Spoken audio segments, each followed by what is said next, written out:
Hello! Welcome back to Telugu వెలుగు YouTube channel. ఈరోజు ఈ వీడియోలో ఎడ్జిటి స్కూల్ అసిస్టెంట్‌కి సంబంధించిన శాలరీస్ ఏ విధంగా ఉంటాయి అనేదైతే చూద్దామండి. ఫస్ట్ టైం మా ఛానల్ చూస్తున్నట్లయితే సబ్స్క్రైబ్ చేసుకోండి. పక్కనే ఉన్న బెల్ ఐకాన్‌ని క్లిక్ చేసి పెట్టుకుంటే మేము పెట్టే ప్రతి వీడియో మీకు నోటిఫికేషన్ రూపంలో వస్తుంది. మా ఛానల్‌లో డీఎస్సీకి సంబంధించిన అన్ని వేకెన్సీ లిస్ట్, రోస్టర్ లిస్ట్ అవన్నీ అయితే డీఎస్సీకి సంబంధించిన సిలబస్ ఇలాంటివన్నీ అయితే డీఎస్సీకి సంబంధించింది ఏదైనా గానీ మా ఛానల్‌లో అయితే అప్‌లోడ్ అయితే చేస్తున్నామండి. డీఎస్సీ ఇప్పుడు రాసిన వాళ్ళుకి గురించైనా, దేని గురించైనా గానీ ఎప్పటికప్పుడు అప్డేట్స్ అయితే యూట్యూబ్ ఛానల్‌లో అయితే ఇస్తూ ఉన్నాము. మీరు వీడియో నచ్చితే లైక్ అయితే చేయండి. లైక్ చేసిన తర్వాత హైప్ ఆప్షన్ వస్తది. హైప్ ఆప్షన్ క్లిక్ చేసి మాకు పాయింట్స్ అయితే ఇవ్వండి. వీడియోనైతే స్కిప్ చేయకుండా చూడండి. మీకు అర్థమైతది క్లియర్‌గా. ఫస్ట్ చూడండి ఎడ్జిటి సిలబస్ చూడండి. ఎడ్జిటి సాలరీ బేసిక్ పే ఏంటంటే 32,670. దీనికి డిఏనేమో 33% 11,000 అయితే ఇస్తున్నారు. హెచ్ఆర్ఏ 10%కి మనకి 3,267 అయితే వస్తుంది. ఈ హెచ్ఆర్ఏ అనేది మనకి చేంజ్ అవుతూ ఉంటది. మున్సిపల్‌లో ఒకలాగుంటుంది. మున్సిపల్ కార్పొరేషన్‌లో పర్సెంటేజ్ వేరుంటది. మన గ్రామీణ ప్రాంతాలలో పర్సెంటేజ్ అయితే వేరుగుంటది. అలాగా మీకు ఈ హెచ్ఆర్ఏ అనేది డిఫరెంట్‌గా అయితే ఉంటుంది. ఇక్కడ చూడండి గ్రాస్ సాలరీ మనకి 46,937 అయితే వస్తుంది. డిడక్షన్ అంటే ఇప్పుడు మీకు సాలరీలోంచి కొన్ని డిడక్షన్ అయితే తీసుకుంటారు. అది గవర్నమెంట్ దగ్గర పెట్టుకొని ఇది మనకి చూడండి ఇక్కడ హెల్త్‌కి సంబంధించి ఇదిగో ఈహెచ్ఎస్‌కి సంబంధించి రూ. 225 అయితే కట్ చేస్తారు. జీఐఎస్ అంటే రూ. 30 కట్ చేస్తున్నారు. ఏపీజీఎల్ఐ అంటే ఇన్సూరెన్స్‌కి సంబంధించి 1,300 రూపీస్ అయితే కట్ చేసుకుంటారు. పీటీ ప్రొఫెషనల్ టాక్స్‌కేమో 200 రూపీస్ అయితే కట్ చేస్తారు. సిపిఎస్ అంటే కంట్రిబ్యూషన్ పెన్షన్ స్కీమ్. ఇప్పుడు మనకి ఫింక్షన్ లేదు గదండీ! ఫింక్షన్ లేదు కాబట్టి మనకి ప్రతి మంత్ ఇట్లా 367 రూపీస్ అయితే కట్ చేసుకుంటారు. మనకి 10% అయితే కట్ చేసుకుంటారు సాలరీలో. మనకి లాస్ట్ రిటైర్మెంట్ అయిన తర్వాత మనకి అయితే ఈ డబ్బులనైతే మనకి కొంచెం ఫింక్షన్ రూపంలో అయితే ఇస్తారు. అది ఇది సిపిఎస్సి అనంటే. ఇక్కడ మొత్తం మనకి నెట్ ఎంతొస్తుందంటే 40,815 రూపీస్ అయితే మనకి ఎడ్జిటి వాళ్ళకైతే ఓవరాల్‌గా మనకి అంత అయితే వస్తుంది సాలరీ. ఇంక నెక్స్ట్ చూడండి. మీకు బేసిక్ పే ఎలా ఉంటది, ఏంటి అనేది, ఈ బేసిక్ పే అనేది మనకి పీఆర్‌సీ వచ్చినప్పుడైతే చేంజ్ అవుతూ ఉంటదండి. ఈ బేసిక్ పే ఈ ప్రతి ఇయర్ మనకి ఒక ఇంక్రిమెంట్ వస్తుంటది. ఇంక్రిమెంట్ వచ్చినప్పుడు గూడా ఈ బేసిక్ పే అనేది చేంజ్ అవుతూ ఉంటది.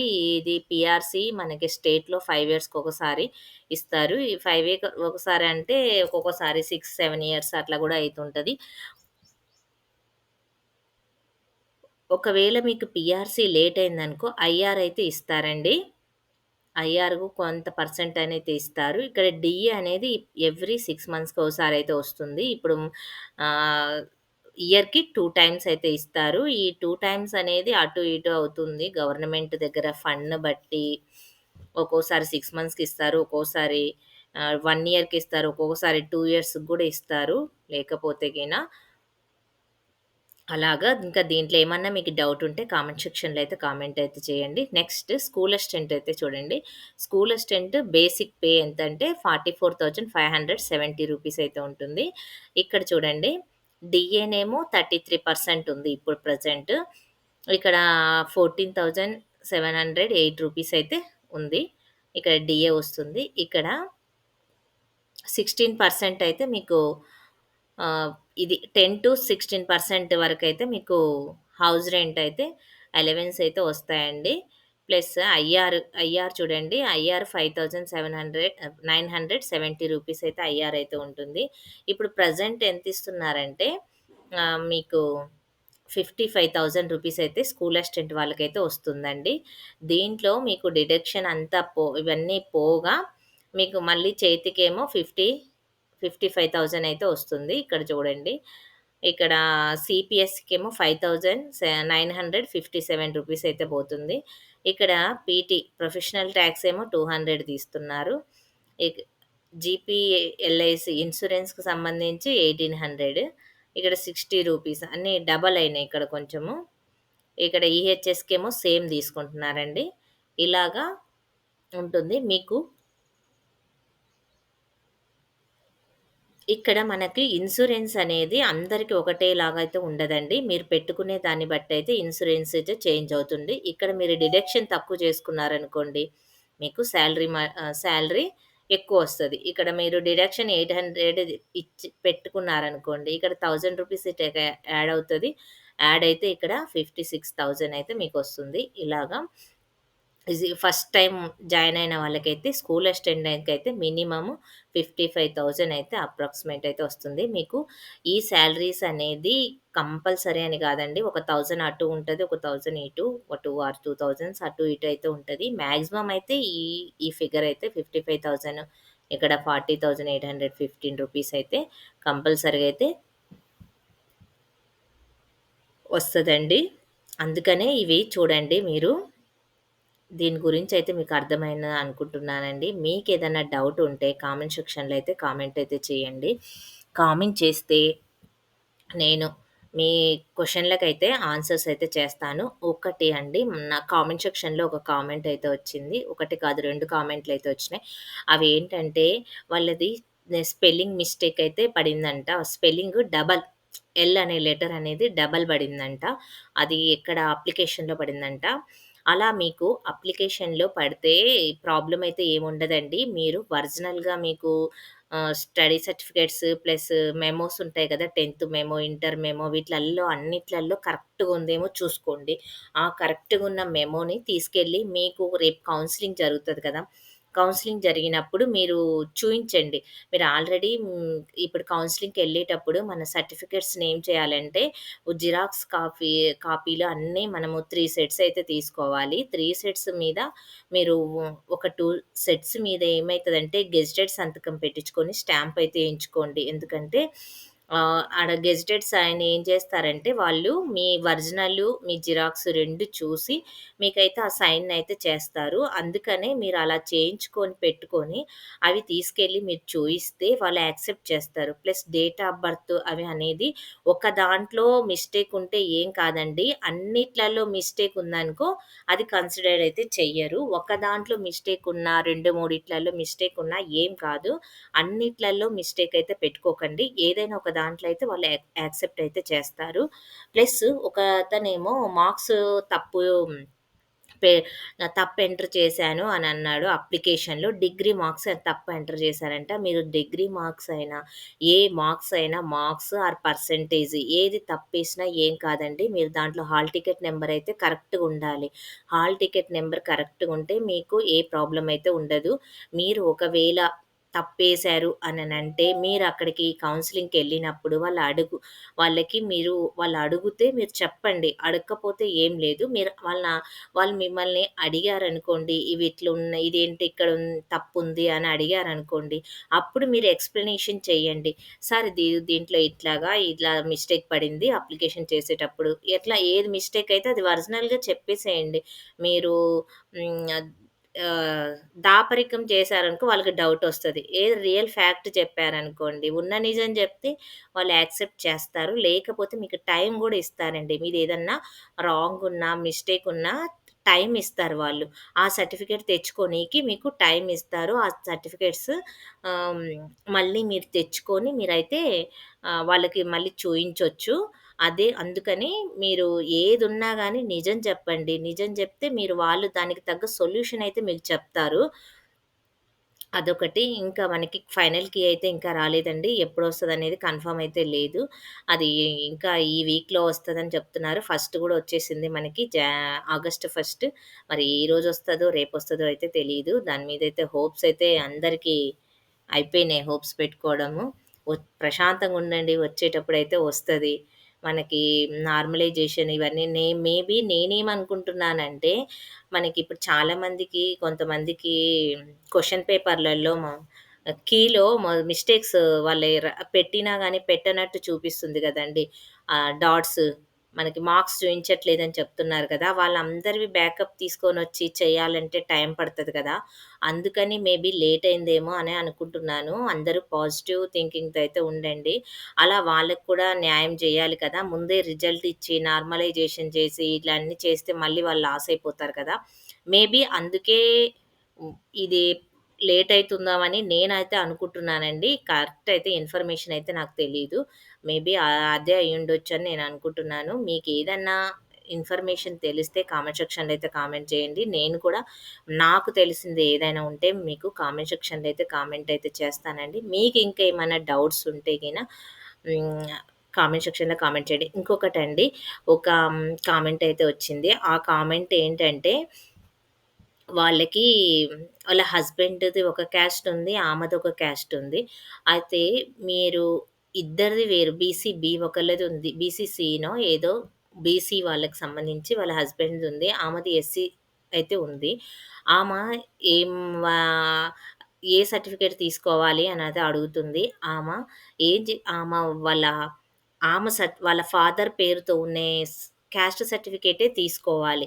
ఎందుకంటే ఆమెకి ఎస్సీ రిజర్వేషన్ ఒస్తది. బీసీ కంటే ఎస్సీ వాళ్ళకి రిజర్వేషన్ ఉంది కాబట్టి ఎస్సీది తీసుకోండి. ఏవైనా ఇప్పుడు వుమెన్‌కి మొత్తం వాళ్ళ ఫాదర్‌వే ఉండాలండి. ఏదైనా మీరు గుడ్డిగా గుర్తుపెట్టుకోండి. మీకు ఏ సర్టిఫికేట్ అయినా మీ ఫాదర్‌వి పెట్టుకోండి. ఇప్పుడు కొత్తగా మీ హస్బెండ్ ఒచ్చిండు. మీరు చదువుకున్నప్పుడు మొత్తం మీ ఫాదర్ నేమ్ ఉంటది కాబట్టి మీ ఆధార్‌లో అయినా మీ ఆధార్‌లో ప్లస్ మీ సర్టిఫికేట్స్ అన్నిట్లల్లో మీ ఫాదర్ నేమే ఉండాలి. మీకు ఒకవేళ మీ హస్బెండ్ చదివిపిచ్చిన కొంతమంది ఇంటర్‌లో డిగ్రీలో కొంతమంది డ్రాప్ ఔట్ అయిపోయి మళ్ళీ మ్యారేజ్ చేసుకున్నాక మళ్ళీ కంటిన్యూషన్ చేస్తుంటారు. వాళ్ళు కంటిన్యూషన్ చేసిన తర్వాత వాళ్ళ హస్బెండ్ నేమ్ పెట్టుకుంటారు. అలా పెట్టుకోకండి. అప్పుడు కూడా మీ ఫాదర్ నేమే పెట్టుకోండి. మీకు పాన్ కార్డ్ అయినా మీ ఫాదర్ నేమే పెట్టుకోండి. మీ రియల్ నేమే పెట్టుకోండి. ఇప్పుడు ఒకేళ ఆధార్ కార్డ్‌లో ఉంటే పెద్ద ప్రాబ్లమ్ ఏముండదండి. ఆధార్ కార్డ్‌లు కన్సిడర్ చేస్తారు వాళ్ళు. ఎందుకంటే ఆధార్ కార్డ్ అనేది మనం మ్యారేజ్ అయిన తర్వాత తీసుకుంటాం. వాళ్ళ పేరు ఆటోమేటిక్‌గా అయితే వస్తది కాబట్టి ఆధార్ కార్డ్‌కి హస్బెండ్ నేమ్ ఉంటే ఏం కాదు. దానికేం వర్రీ అవ్వకండి. మిగతా అన్నిట్లల్లో మీరు మీ ఫాదర్ నేమ్ ఉండేటట్టయితే చూసుకోండి. మీ ఫాదర్ నేము ఉండాలి. ఇంకొకటి తనేం జేసిందంట, ఆమెది ఈస్ట్ గోదావరి డిస్ట్రిక్ట్ అంట. ప్లస్ ఏం చేసింది వెస్ట్ గోదావరి అనే అప్లికేషన్ ఫిల్ జేసింది. ఇప్పుడు మనకి వెస్ట్ గోదావరిలోనే ఆమెకి ఎగ్జామ్ గూడా రాసిందంట. అలాగా మీరు అప్పుడు నాన్ లోకల్ అయిపోతది కదా! వెస్ట్ గోదావరి అని పెట్టుకొని వెస్ట్ గోదావరి రాస్తే, నువ్వు ఈస్ట్ గోదావరి అని పెట్టుకోవాలి అప్లికేషన్‌లో మీరు ఎక్కడ ఎగ్జామ్ మీది ఏ లోకల్ అయితే అక్కడే ఎగ్జామ్ రాయాలి. అదే పెట్టుకోవాలి. మీరు ఎక్కడైతే లోకల్ అవుతారో అక్కడే పెట్టుకోండి. అక్కడ పెట్టుకొని రాసిన వాళ్ళకి అదే లోకల్ అయితది. ఇప్పుడు సపోజ్ మీది కర్నూల్ అనుకోండి. కర్నూల్‌లో మీరు మొత్తం చదువుకున్నారు. కర్నూల్ డిస్ట్రిక్ట్‌లోనే చదువుకున్నారు. మీరు కర్నూల్ డిస్ట్రిక్ట్‌లోనే మీరు అప్లికేషన్ చెయ్యాలి. మీరు ఎక్కడన్నా ఉన్నా కర్నూల్ డిస్ట్రిక్ట్ అప్లికేషన్ చేయాలి. మీరు ఈస్ట్ గోదావరిలో ఉండండి, కృష్ణాలో ఉండండి, చిత్తూరులో ఉండండి, ఎక్కడున్నా గానీ మీరు ఏ డిస్ట్రిక్ట్ అప్లై చేస్తున్నారు అని అన్నప్పుడు మీరు కర్నూల్ డిస్ట్రిక్ట్ అప్లై చేయాలి. మీకు ఎగ్జామ్ సెంటర్ గూడా కర్నూల్ డిస్ట్రిక్ట్ పడతది. ఒకవేళ నేను కర్నూల్ డిస్ట్రిక్ట్‌లో రాయను, నేను మా హస్బెండ్ నాది వేరే డిస్ట్రిక్ట్‌లో రాయాలి అని అనుకున్నప్పుడు మీరు కర్నూల్ డిస్ట్రిక్ట్ పెట్టుకోండి. మీరు కర్నూలు డిస్ట్రిక్ట్ మీ లోకల్ డిస్ట్రిక్ట్. మీరు వేరే డిస్ట్రిక్ట్ రాయాలి అనని అనుకున్నప్పుడు, మీరు వేరే డిస్ట్రిక్ట్ పెట్టుకున్నప్పుడు మీరది నాన్ లోకల్ కిందకయిపోతారు మీరు. నాన్ లోకల్‌లో రాస్తున్నట్టు అయిపోతారు. అందుకనే మీరు ఏదైనా మీ డిస్ట్రిక్ట్ పెట్టుకుంటే మీది లోకల్ అవుతది. మీరు వేరే డిస్ట్రిక్ట్ పెట్టుకున్నారనుకోండి, మీరు చదివింది ఒక డిస్ట్రిక్ట్, మీరు పెట్టుకున్నది వేరే డిస్ట్రిక్ట్ అయితే అది ఆన్ అది నాన్ లోకల్ కిందకే వచ్చేస్తది. అందుకనే మీరు ఏదైతే చదువుకున్నారో, మీరు లోకల్ ఏది 4 ఇయర్స్ ఎక్కడైతే చదువుకున్నారో ఫోర్త్ టు 10థ్ వరకు ఎక్కడైతే మీరు 4 ఇయర్స్ చదువుకున్నారో అది మీ లోకల్ డిస్ట్రిక్ట్ కిందకవుతది. 4 ఇయర్స్ కంటే ఎక్కువున్నా పర్వాలేదు. 4 ఇయర్స్ కంటే తక్కువుంటే అది మీకు లోకల్ కింద కన్సిడర్ చెయ్యరు. నాన్ లోకల్ కిందకే కన్సిడర్ చేస్తారు. ఇప్పుడు మనకి స్టడీ సర్టిఫికేట్స్ చూడడానికి మెయిన్ కారణం ఏంటంటే, మీరు లోకలా, నాన్ లోకలా అని డిసైడ్ చేసేది ఈ స్టడీ సర్టిఫికేట్స్. అందుకని స్టడీ సర్టిఫికేట్స్ మీరెప్పుడైనా సరే, ఎప్పటికైనా మీ పిల్లలనైనా కరెక్ట్‌గా ఎక్కడైనా 4 ఇయర్స్ కంపల్సరీగా అయితే చదివిపిచ్చండి. లోకల్ కిందకు వస్తారు. అందుకని మీరు ఇది కూడా ఒకటైతే క్లారిటీ అయితే మీకు ఈ డౌట్స్‌కన్నిటికైతే క్లారిటీ అయితే వచ్చిందనుకుంటున్నానండి. ఏ సర్టిఫికేట్స్ అయినా మీకు ఇంటరు, డిగ్రీ ఏవైనా సరే మీరు అప్లికేషన్ మళ్ళీ ఒకసారి చెక్ చేసుకోండి ఇప్పుడు. డేట్ ఆఫ్ బర్త్ తప్పుందా? ఇయర్ తప్పు ఇలాంటివి ఏవన్నా తప్పు పెట్టారు. ఇవి main date of birth, year, women అనేటివి కరెక్ట్ పెట్టాలి. ఎందుకంటే మనకి వుమెన్స్‌కి రిజర్వేషన్ ఉంటది. అందుకని మనం వుమెన్ అని కరెక్ట్ సెలెక్ట్ చేయాలి. ప్లస్ డేట్ ఆఫ్ బర్త్‌కి కూడా మనకి హ్మ్, కన్సిడర్ చేస్తారు.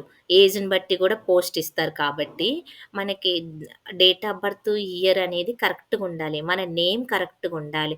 దాంట్లో ఒక స్పెల్లింగ్ ఉంటే ఏం కాదండి. మీకు మొత్తమే మిస్టేకు పడిందనుకోండి స్పెల్లింగ్, మీ సర్టిఫికేట్‌లో ఒకలాగా, అక్కడ ఒకలాగా ఉంటే ఎవరు యాక్సెప్ట్ చేస్తారు? వేరే పర్సన్ అయితే అని అనుకుంటారు.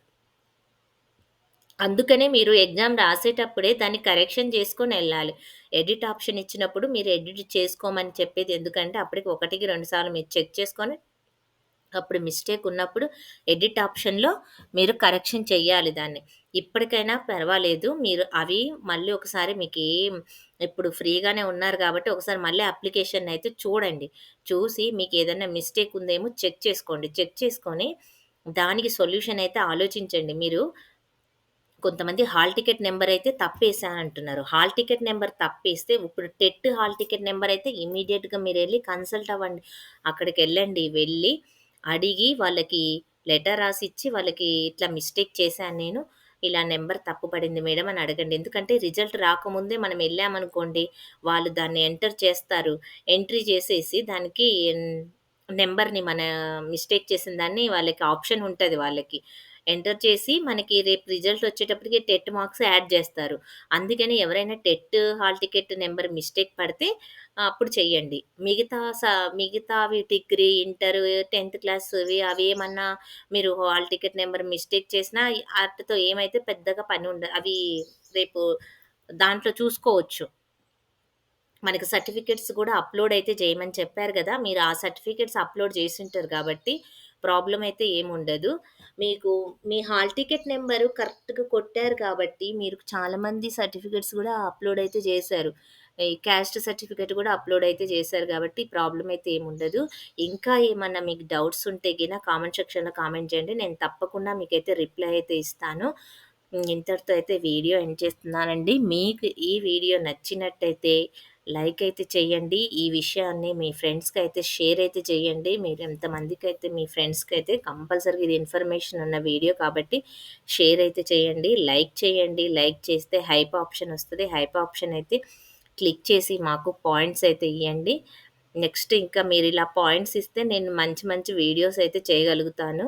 థ్యాంక్ యూ అండి.